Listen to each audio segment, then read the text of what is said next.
I'd been meaning to take a solo backpacking trip for months. Work had been getting to me, and I needed a few days where I could just walk, breathe, and not hear anyone's voice but my own.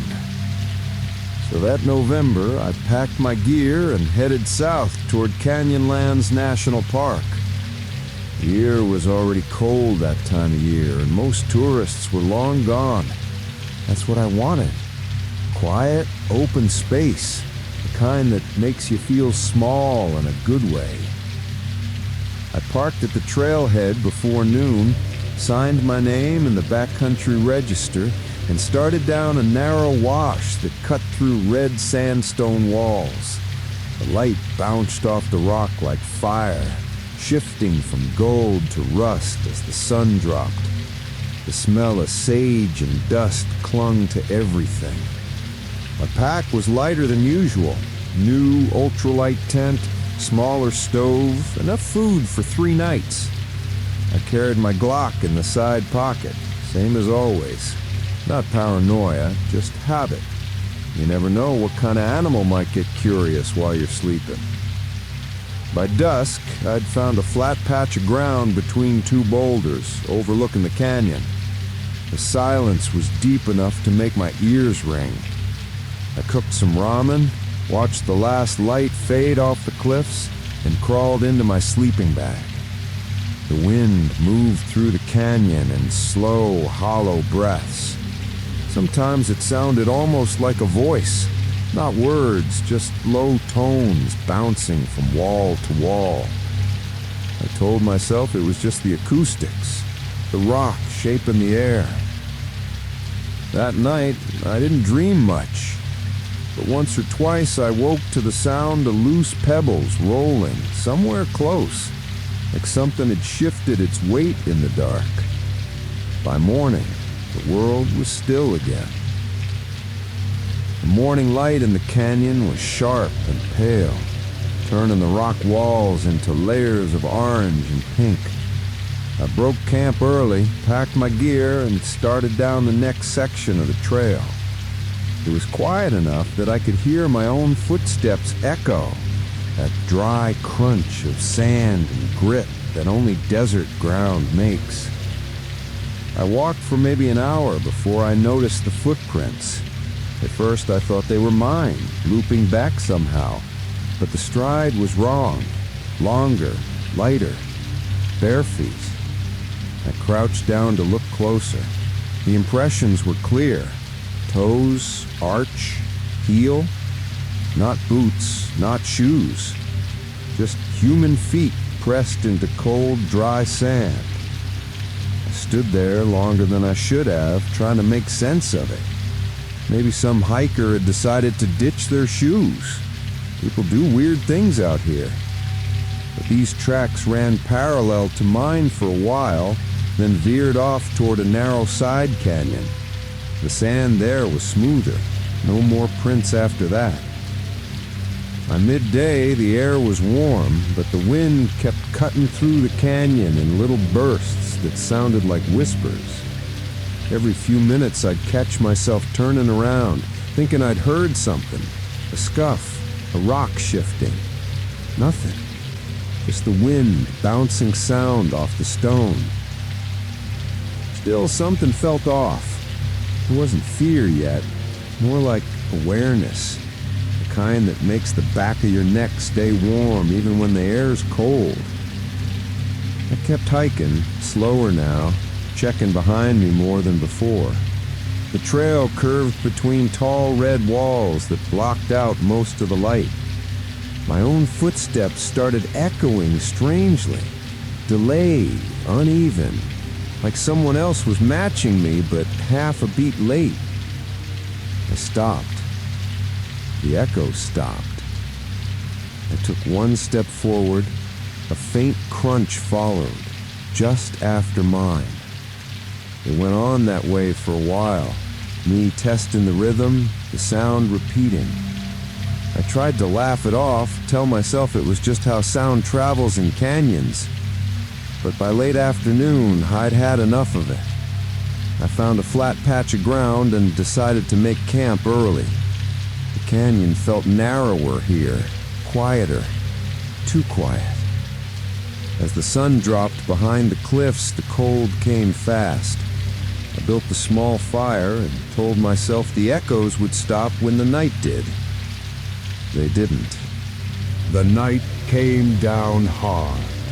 One of those desert nights where the temperature drops 30 degrees in an hour.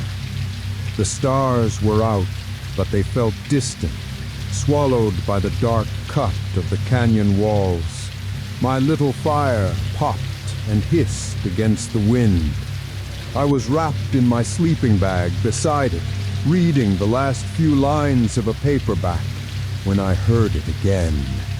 Not the wind this time, movement. A soft, deliberate shuffle of gravel just beyond the light. I froze. The fire crackled. The sound came again, slow, almost testing. I turned off my headlamp and the world went black, except for the low orange glow of the coals.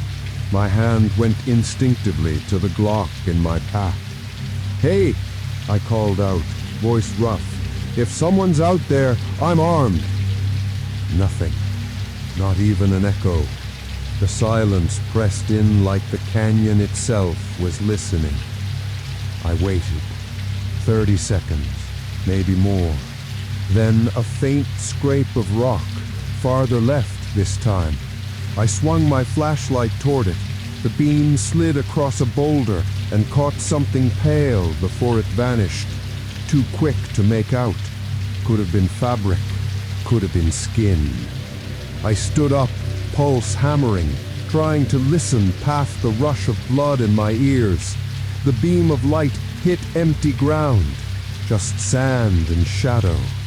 Still, I couldn't shake the feeling that someone was there. Not an animal. Too quiet. Too measured. After a while, the cold got to me. I zipped up the tent, crawled in, and laid the gun beside my sleeping bag. The sound didn't come again, but I barely slept. Every time the wind brushed the tent fabric, I opened my eyes. At some point, I must have dozed off, because when I woke again, my watch read 3:12 a.m. The fire was dead. My breath came out in small clouds. Then I felt it, a thin draft of cold air against my face. The tent zipper was half open. I froze, eyes fixed on that dark slit of space. Something moved just outside. Not footsteps, not breathing, but a shift, like someone had just stepped back. I grabbed the flashlight and flicked it on. For a second, the beam caught it, a figure, low to the ground, skin pale against the red rock. It didn't run, it just seemed to slip backward, melting into the shadow like smoke. I shouted, stumbled out of the tent, light jerking across the canyon floor. Nothing. The footprints around the tent were a mess, some mine, but others smaller, bare, pressed deep into the sand. That broke me. Whatever calm logic I'd been clinging to cracked clean in half. I tore down the tent, shoved everything into my pack, and started walking with the flashlight in one hand, the gun in the other. The trail twisted through the dark. The sound followed, faint steps, keeping pace, never rushing, never falling behind. I didn't run. I couldn't. Every instinct screamed that if I did, it would run too. So I just kept walking, steady, heart pounding like a drumbeat in the canyon. When the first hint of dawn touched the sky, the sound finally stopped. The world went still again. I didn't stop moving, not until I saw the ranger station's roof glinting miles away across the sand. I reached the ranger station sometime mid-morning, sun already burning the chill off the sand. My legs felt hollow, my mouth dry like I'd swallowed dust. There was a single ranger on duty, older guy, gray beard, quiet eyes. He looked me over once and asked if I was okay. I told him I'd heard something, maybe someone. He asked where I'd camped, so I showed him on the map a narrow wash about 6 miles off the main loop. He frowned, said no one else had signed in that week. I asked him barefoot. He gave a dry laugh and shook his head. Not this time of year. You'd slice your feet open on that shale. He offered me coffee while he checked the logs. No missing persons, no hikers scheduled for that area. He didn't say it, but I could tell he didn't quite believe me. Or maybe he just didn't want to. After I got back to my truck, I sat there for a long time with the engine running, staring at the canyon ridge in the distance. The wind was moving through the rock again, that same low moan that sounds almost human if you listen too long. I haven't gone back since. These days when I hike, I don't listen to music. I keep one ear open, always. I'd been planning that trip to Mirror Lake for months. A quiet 3-day hike into the Bridger Teton backcountry before meeting friends down in Jackson. I wanted a stretch of silence, the kind that only comes when you're miles from cell service and traffic. The trail started near a ranger station, then wound upward through dense lodgepole pine and damp, mossy ground. The air smelled of sap and cold stone, and my pack bit into my shoulders with that familiar, satisfying weight. I passed 2 fishermen coming out as I was going in, older guys, friendly enough. One of them mentioned they hadn't seen another soul all week. I remember thinking that sounded perfect. By late afternoon, I reached the lake. It lived up to its name, a perfect mirror, still as glass, catching the sky so cleanly it was hard to tell where water ended and air began. I set my small tent just back from the shore, where the grass turned to pebbled sand. There wasn't a ripple, not even from insects. Dinner was instant rice and trout jerky. I sat by the fire, watching the smoke drift straight up, the reflection of the flames doubling below me. The silence was heavy, but not unfriendly, just endless. When the first stars appeared, I felt that familiar ease that comes with solitude, the kind you can't get anywhere but out here. No chatter, no headlights, no mechanical hum, just the soft rustle of pine needles and the occasional loon somewhere far off, echoing across the water. I remember thinking I'd found exactly what I'd come for. Then, sometime after midnight, the reflection in the lake began to move. Not from wind or fish, but like something was walking just beneath the surface, carrying light with it. At first I thought I was dreaming. The light wasn't bright, just a pale shimmer gliding across the black surface of the lake. It looked almost like a lantern underwater, moving slow and steady. I sat up, rubbed my eyes, and waited for it to fade. It didn't. The glow drifted closer to the far side, then split into 2, maybe 3 points. I tried to tell myself it was moonlight reflecting off ripples, but the night was dead still. The air didn't even stir. I watched until it disappeared into the trees. Eventually, I crawled back into my sleeping bag, half convinced I'd imagined it. Morning came with thin light and the sound of distant birds. The lake looked calm again, glassy, perfect. When I stepped to the edge to fill my water bottle, I noticed something on the opposite shore, a faint shape in the tree line. Maybe a tent, maybe a tarp. Smoke marks darkened one patch of rock near it. Someone else must have camped there. Relief washed through me. The light must have been theirs. By mid-morning, curiosity got the better of me. I unpacked my small inflatable raft. I'd brought it for photos mostly, and decided to paddle over. The air was cool and smelled faintly of pine and wet stone as I pushed off. The lake's surface was so still it felt like I was floating through the sky. Halfway across, I stopped paddling. The water was shallow enough to see the bottom, but something dark passed beneath me. A shape, long and smooth, gone before I could really see it. I told myself it was a log, maybe a fish. When I reached the far shore, there was nothing. No tent, no tarp, just a flat patch of crushed grass and a circle of old ash that looked weathered, days, maybe weeks old. I searched the edge of the tree line, expecting to find footprints or gear. Nothing but silence and a faint smell like rain on metal. That was when I heard the splash, a single heavy step in shallow water behind me. When I turned, the lake was still. I told myself it was just an animal, probably a deer crossing at the edge. Still, I didn't linger. I paddled back across that lake faster than I wanted to admit, trying not to glance over my shoulder too much.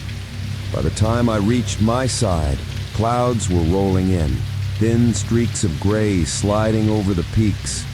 I built up the fire, made some coffee, and tried to shake off the unease. That night, around 10, I sat by the fire again.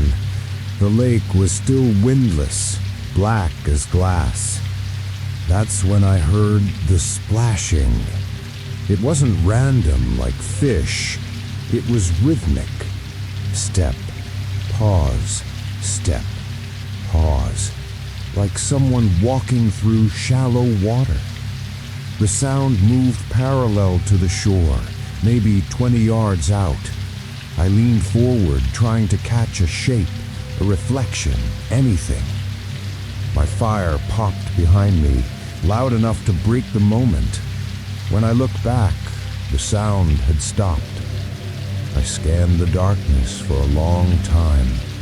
Then, faintly, the lights returned.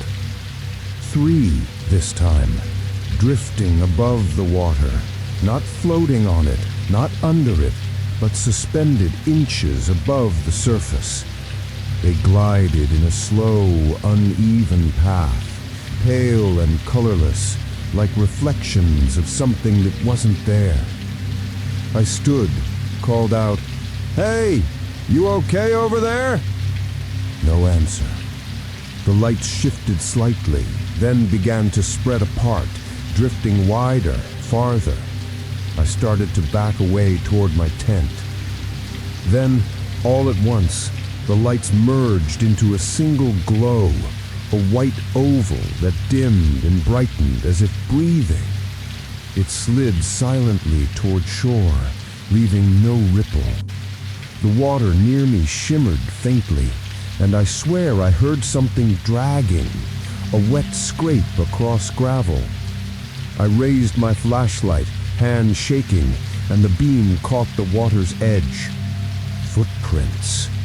Not clear ones, just partial impressions, half-formed, leading from the lake to the sand. Each one glistened, full of water, like the person who made them had been standing in the lake moments ago. I didn't move, couldn't. The air was suddenly freezing, heavy, like before a thunderstorm. My fire flickered low, then went out completely. Just died. No wind, no sound. That broke whatever trance I was in.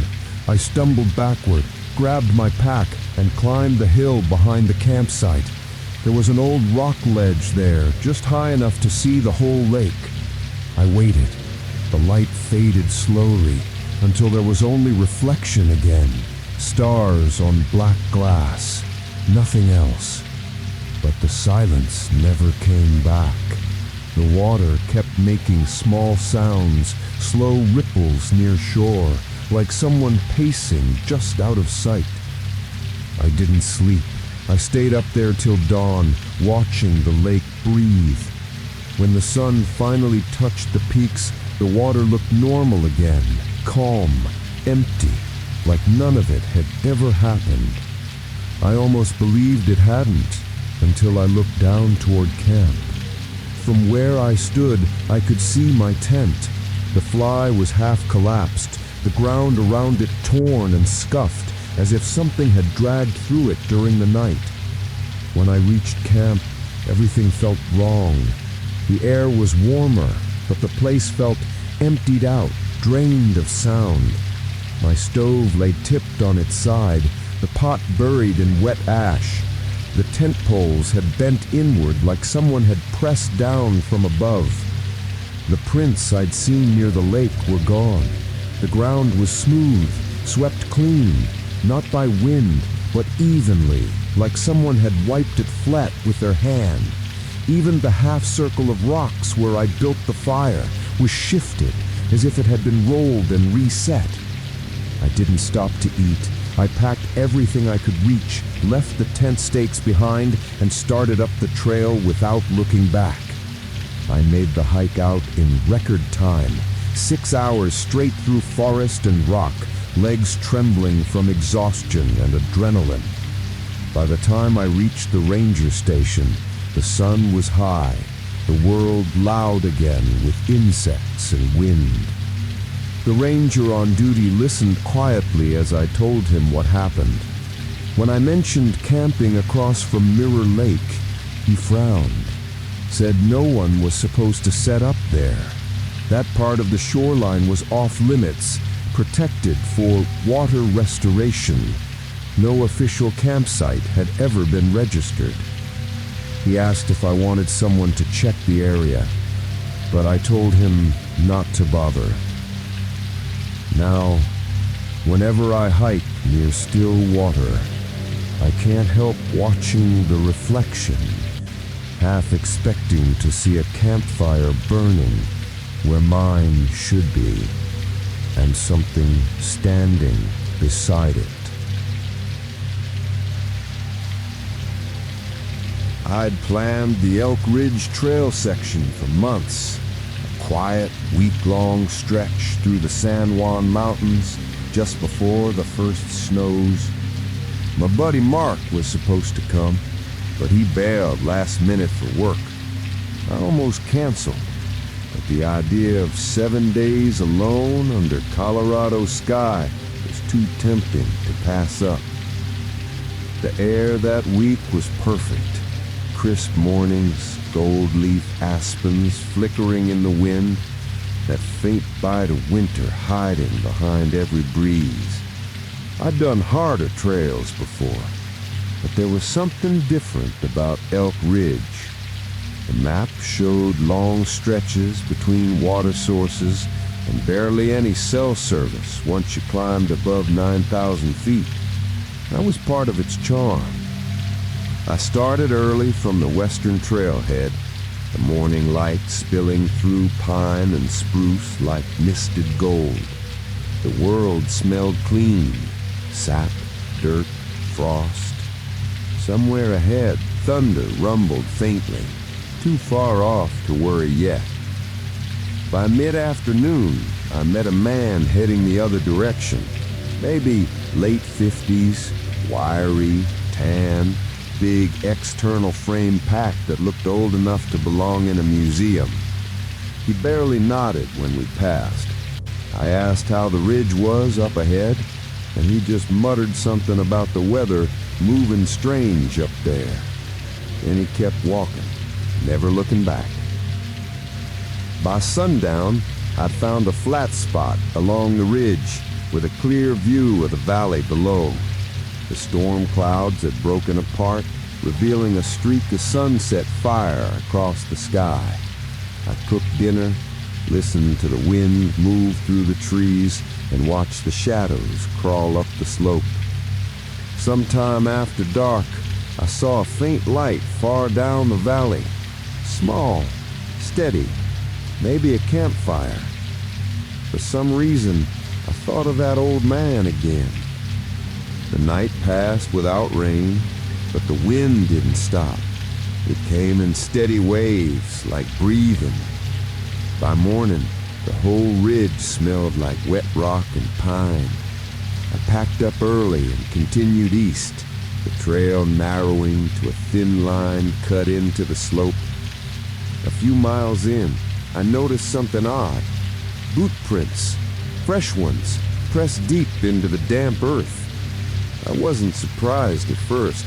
That ridge saw the occasional backpacker, but these tracks matched the pattern from the old man's boots I'd seen the day before. Wide heel, worn tread, slightly uneven on one side. They veered off the main path about half a mile later, cutting through brush toward a rise that overlooked the valley. I hesitated. I didn't plan on leaving the trail, but curiosity got the better of me. Maybe he'd set up camp there to ride out the storm.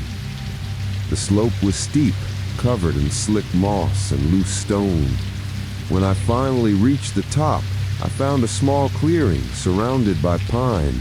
A fire ring sat in the center, still blackened, and next to it lay a bedroll, half unrolled and damp. A few feet away, a small camp stove and a dented pot rested beside a frame pack missing its bag. Everything looked old, not ancient, but weathered. The metal stove was rusted around the edges, and the fabric on the bedroll had faded to gray. I knelt to touch it, cold, stiff, like it had been there a while.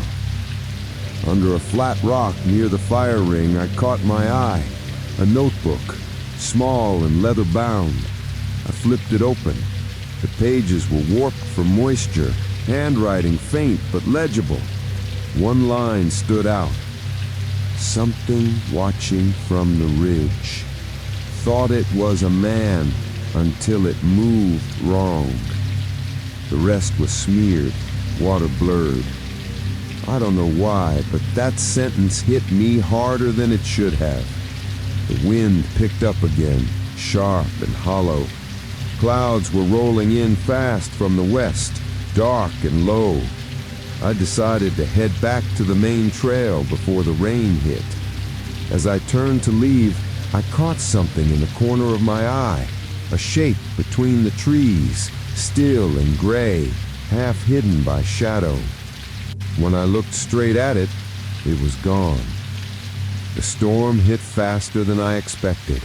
1 minute it was just wind, the next a wall of mist rolled over the ridge, thick enough to hide the trail. The temperature dropped instantly. I pulled my rain shell tight and pushed forward, trying to find the cairns that marked the path. Visibility dropped to maybe 30 feet. Every few minutes I caught a glimpse of movement ahead. The same gray figure, same heavy pack. The old man.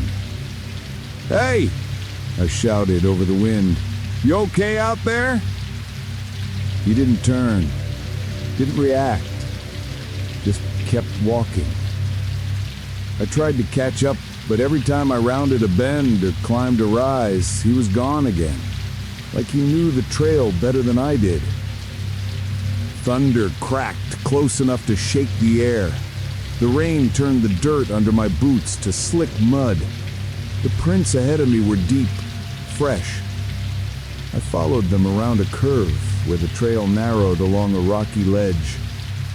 That's when I saw him again, maybe 50 yards ahead. He was standing still this time, facing away, pack hunched over his shoulders. I started toward him, and then he stepped off the trail, straight off the edge of the ridge. My stomach dropped. I ran the last few yards, shouting, expecting to see a body down below, gear, something. But when I reached the spot, there was nothing but a sheer slope of talus and mist. No man, no tracks leading down. The prints stopped dead at the cliff's edge. That was the first time I felt real fear. Not adrenaline, not nerves, just that cold, hollow kind that settles under your ribs. I backed away from the edge, turned around, and froze. There were footsteps behind me. Not echoes, real, heavy in the wet dirt. I could hear them over the rain. I spun around with my flashlight, heart hammering. Nothing. "Hello?" I called again. The light caught only sheets of mist and the glint of wet rock. Then faintly, I heard a voice, low, muffled. It said my name, just once. The sound came from somewhere behind the fog, too close to mistake. My throat went dry.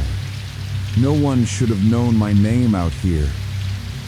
I stumbled down the trail until I found a small overhang of rock and wedged myself beneath it for shelter.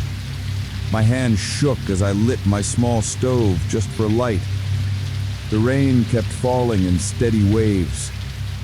Sometime in the night, between the thunder, I heard the crunch of boots again, slow, circling the edge of the light. Every time I lifted my headlamp, the sound stopped. When I turned it off, it started again, closer. I didn't sleep. I just sat there holding the flashlight, waiting for morning. When dawn finally came, the fog had thinned. The prints were still there, dozens of them, surrounding the overhang, all facing inward. But there was only one set leading away, mine. When the rain stopped, everything was quiet again. The forest dripped. The air smelled of wet earth and lightning, and for the first time in hours, I could hear my own breathing. I stepped out from under the rock, legs stiff, and looked down the trail. The ridge was a mess, small washouts, broken branches, mudslides cutting through the path. I started hiking back toward where I'd found that abandoned camp, hoping to orient myself. It took an hour before I recognized the cluster of pines. The campsite was still there. The bedroll, the stove, even the fire ring, all the same. But the notebook was gone. Only the shallow imprint in the dirt where I'd left it. No wind strong enough to move it. No animals. Just gone. That was enough for me. I didn't stop again. I hiked 10 miles straight through until the trail opened onto the lower valley. The world brighter, the air warmer. It felt like surfacing after being underwater too long. At the ranger station, I told them what I'd seen. The ranger frowned, thumbed through a file, and asked for a description of the man. Tall, older, gray beard, big frame pack. He nodded slowly. We had a guy go missing up there 3, maybe 4 years back. Never found a trace. That sounds like him. I didn't say much else. But sometimes, when the wind cuts down a ridgeline just right, I swear it carries the scrape of boots on rock, that steady rhythm, half a step behind my own.